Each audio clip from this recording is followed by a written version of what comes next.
Getting to net zero by 2050 requires the biggest industrial transformation we've ever faced. Of course, it begins with the energy revolution.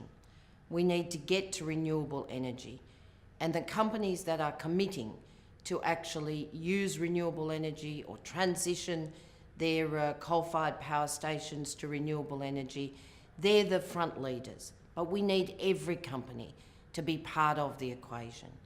But we won't get there if the workforce is left behind. If you have stranded workers or stranded communities, then the bitterness and the opposition will slow down what we need to do to actually ensure a living planet, or a planet that's livable for people.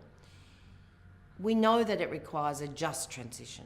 So that means every company, every government, every union has to work together with civil society to make sure that workers are not stranded, that communities are not stranded, that new jobs in renewable energy are good jobs. They're not less wages, less security than in fact the jobs they left.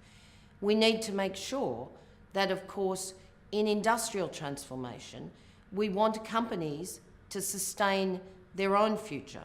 So making sure that they have a transition plan that actually protects and grows jobs is critical, but making sure that transition plan is actually a just plan, that it has just transition measures, that unions are at the table with their workers actually negotiating fair measures. So for older workers, it looks like secure pensions. For younger workers, we're talking about skills and redeployment support. There may be periods of income support we need government partnership for.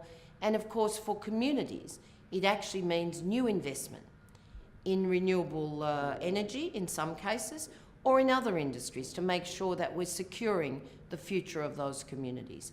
So just transition is critical to get us to scale. It's also, of course, about humanity. It's about saying the workforce, who business depend on, must be part of the solution, but they must be part of the dividends from getting to net zero and a livable planet.